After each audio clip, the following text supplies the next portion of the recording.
এরকম কিছু দারুণ দারুণ কোয়ালিটির পায়রা আছে। সব পায়রা দেখার জন্য ভিডিওটা লাস্ট পর্যন্ত দেখুন।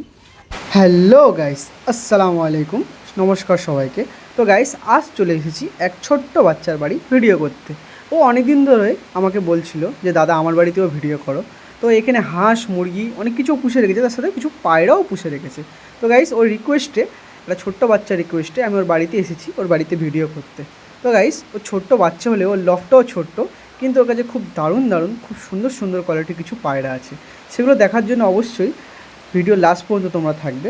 আমার চ্যানেলটা লাইক করবে আর সাবস্ক্রাইব করবে। তো গাইস, ওদিকে একটা ওর ছোট্ট লফট তোমরা দেখলে, আর এদিকে একটা ওর নড়ের আড্ডাঘর রয়েছে।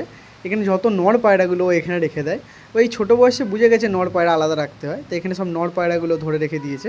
এর মধ্যে একটা খুব সুন্দর লাল লক্কাও আছে, তোমরা দেখতে পারো। আর একটা ওয়াবলুক আছে, একটা সাদা নড় আছে, একটা জিরিয়া নড় আছে, আর একটা লাল নড় আছে। তো গাইস, ফার্স্ট যে জোড়াটা ও শো করছে, এখানে একটা মুন্ডি সাদা মাদা আর একটা মাছিয়া খুব সুন্দর কোয়ালিটির নর রয়েছে। মাদা আর নরটা তোমাদের আমি শখ করাই। তো গাইস, প্রথমে নর পায়রাটা দেখুন। নর পায়রাটার চোখের কোয়ালিটি দেখুন, কত সুন্দর ডিপ লাল চোখের পায়রা। এই পায়রাটার ও একটা নাম দিয়েছে, আমি বলছিল ক্যামেরার সামনে বলতে পারছি না। এই পায়রাটার নাম দিয়েছে পেঁচা নর। ওই পায়রাটাকে পেঁচা নর বলে, ওর বাড়ির পেঁচা নর বলে থাকে। এই বাচ্চাও খুব সুন্দর করেছে। বেশি বাচ্চা করতে পারে না, কিন্তু ম্যাক্সিমাম বাচ্চা মারা যায়, ঠিকঠাক তুলতে পারে না, তাই জন্য। তো নরটাকে পেঁচা নর বলার কারণও আছে, ওর মাথাটা দেখো কত ছোটো, তার থেকে সুন্দরও। নেক্সট মাদা পায়রাটা দেখো তোমরা। মাদাটা একটা জিরিয়া মাদা, খুব ডিপ লাল চোখের মাদা। এই মাদাটা খুব সুন্দর, কিন্তু জোড়া ঠিকঠাক বসাতে পারে না, যেহেতু এখনও বাচ্চা, সেভাবে জোড়া বসাতে পারিনি। তো যাই হোক, ও যেমনও জোড়া বসিয়েছে আমার কাছে তো সুন্দরই লাগছে। তোমাদের কাছে কেমন লাগছে তোমরা অবশ্যই বলে দিও। তো গাইস, সর্বশেষে দুটো পায়রা আমি খাঁচায় ছেড়ে দেখাচ্ছি। দুটো পায়রার যেমন কোয়ালিটি তেমন স্ট্যান্ডিং। তোমরা দেখো আর বিচার করো। তোমরা সবাই অবশ্যই কমেন্ট করে আমাকে বলবে যে ও বাচ্চা কেমন পায়রা রেখেছে তার বাড়িতে। তোমাদের ভালো লাগলে অবশ্যই লাইক করো, আর সবাই জানিও কেমন লেগেছে পায়রাগুলো তোমাদের। তো নেক্সট আর একটা জোড়া, এখানেও একটা কালো জোড়া বেঁধে রেখেছে। একটা নটটা হালকা মাছের মধ্যে, আর মাদাটা পুরো সবুজ। তো গাইস, এই জোড়াটা ও বসিয়েছে নেক্সট জোড়া। তো এই জোড়াটার প্রথমত আমরা নটটার চোখ দেখে নেবো, যে নটটা কেমন কী কোয়ালিটি। তো গাইস, এই হলো নরের চোখের কোয়ালিটি। তো নর যেমন হেড শেপ তেমন চোখের কোয়ালিটি, গোল্ডেন চোখের নর আছে, ঠিক তেমনই ওর ফেদার কোয়ালিটি। এমন ফেস অফ বিউটিটা খুবই সুন্দর, একদম বেজি মাথার নর, আমার তো খুব পছন্দ হয়েছে। তো গাইস, সেকেন্ড হলো মাদা। মাদা একদম ছোট্টর মধ্যে, নর খুব বড় ছিল, মাদা একদম ছোট্টর মধ্যে, ছোট্টর মধ্যে মাদা, লাল চোখের মাদা। তো ওভারঅল জোড়াটাও খুবই সুন্দর বসিয়েছে।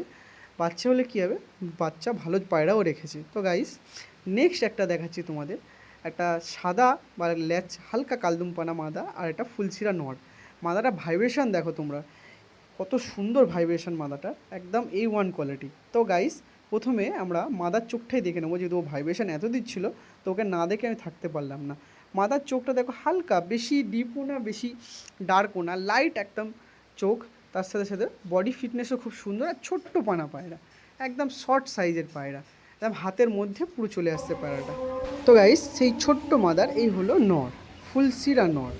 নরটা হালকা গলায় ফুল আছে এবং পুরো বডি সাদা, তার মধ্যে চোখটাও খুব সুন্দর, ফেদার কোয়ালিটিও খুব ভালো। ওভারঅল ফেস অফ বিউটি তোমরা দেখে নাও, যারা ভালো লাগবে তারা অবশ্যই কমেন্ট করে আমাকে জানাবে। তো গাইস, এই হলো আর একটা জোড়া, একটা পাঠা জোড়া। তোর বাড়িতে এই পাঠা জোড়াটা আমার খুবই বেশি পছন্দ হলো। ও হয়তো কোথাও থেকে কালেক্ট করেছে, ওর বাড়ির বাচ্চা না, ও বলছিল কোথাও কালেক্ট করে বা কিনে এনেছে। তো এই বাচ্চা দুটো তোমাদের আমি দেখাই, আশা করি তোমাদের খুব ভালো লাগবে পায়রা দুটো।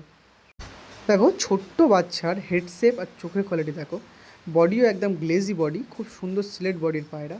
ফিস অফ বিউটিও দেখো। এসব পায়রা ওড়ানের দিক দিয়ে খুবই সুন্দর হয়, আমার তো মনে হয় এগুলো খুব ওড়ানের দিকে খুবই ভালো হয়। এই হলো সেকেন্ড বাচ্চাটা। তো পাঠা বাচ্চা এনে, দুটো বাচ্চা, ও নিজেও বাচ্চা, তো পাঠা বাচ্চা এনে ও পায়রাগুলোর পর কেটে ফেলেছে। আমি হলে ও তো ওড়াতাম, কিন্তু অন্য কেউ হলে ওড়াতো, কিন্তু পর কেটে ফেলেছে। তো গাইস, এই হলো একটা সাদা জোড়া, একটা সাদা নরের সাথে একটা চকলেটি মাদা ও জোড়া দিয়ে রেখেছে। দুটো ম্যাড্রাস পায়রা, দুটো ম্যাড্রাস পায়রা জোড়াও বসিয়ে রেখেছে। তো এদের বাচ্চাও করেছে খোপের ভেতরে, ছোটো ছোটো বাচ্চা, বাচ্চাগুলো আমাকে দেখাচ্ছিলো, খুব আনন্দের সাথে দেখাচ্ছিলো। এই জোড়ার প্রথমে আমরা মেয়ে পায়রার চোখ দেখে নেবো। একটা চকলেটি মেয়ে বা চকলেটি ফিমেল, চোখটা একদম লাইট ইয়েলো চোখের পায়রা আছে, ফুল ফেস অফ বিউটি দেখো পায়রাটার। তার পায়রাটা গায়ের রঙটা আমার খুবই ভালো লেগেছে, তোমাদের কেমন লেগেছে তোমরা জানাবে। তো গাইস, চকলেটি ফিমেলের সাথে একটা সাদা মেল জোড়া বসিয়ে রেখেছে। মেলটার আইস কোয়ালিটি একদম দুর্দান্ত, পুরো রকেট আইস কোয়ালিটি, তার সাথে head shape, body shape to Z একদম ওভারঅল পারফেক্ট একটা নর, কিন্তু ও জোড়া সেভাবে দিতে পারিনি। তো তারপরে আমরা দেখব আর এক জোড়া পাঠা পায়রা। তো গাইস ওর বাড়ির ওয়ান অফ দ্য বেস্ট জোড়া, এই জোড়া একদম বেস্ট পাঠা জোড়া। এগুলো ওড়ালে তো খুবই ভালো হতো, পায়রা দেখেই বোঝা যাচ্ছে এরা একদম আগুন পায়রা। এরা কম করে হলে 5-7 ঘন্টা নর্মালি উঠবে, আমি দেখেই বলতে পারি। তো গাইস এদের চোখ আমরা দেখে নেব। তো গাইস চোখ হলো এদের কালাঙ্কা, বডি কালার সবুজ আর চোখ হলো কালাঙ্কা। এখানেই বুঝতে পারছো পায়রাগুলো কতটা ইম্পর্টেন্ট আর গুরুত্বপূর্ণ পায়রা। কালো পায়রা, কালো চোখ, কালাঙ্কা চোখ খুব কমই দেখা যায়। এগুলো খুবই রেয়ার পায়রা হয়, খুব কমই মার্কেটে দেখা যায়, হাটে বাজারে খুব কমই দেখা যায়, লোকের বাড়িতেও কম দেখা যায়। নর পায়রাটার চোখও ঠিক সেম কালাঙ্কা চোখ। তো এই পাঠা জোড়াটা, এটা ওর কালেক্ট করা পায়রা, ও হয়তো কোথায় কিনে এনেছে বা এনেছে। তো যাই হোক, কালেকশন করা ওরই পায়রা, ও কালেকশন ভালো করতে পারে গাইস কিন্তু। তো ভিডিওর শেষে একটা সাদা নর তোমাদের দেখায়। নটটা খুবই পছন্দ হয়েছে বলে ওর ছেলের ঘর থেকে আমি এনে তোমাদের দেখাচ্ছি। একটা পাঠা সাদা নর, কোয়ালিটি দেখো শুধু নটটার। ওই ডোবের ভেতরে থেকে একটু নোংরা হয়ে গেছে, কিন্তু ওভারঅল বেস্ট কোয়ালিটি আছে পায়রাটার।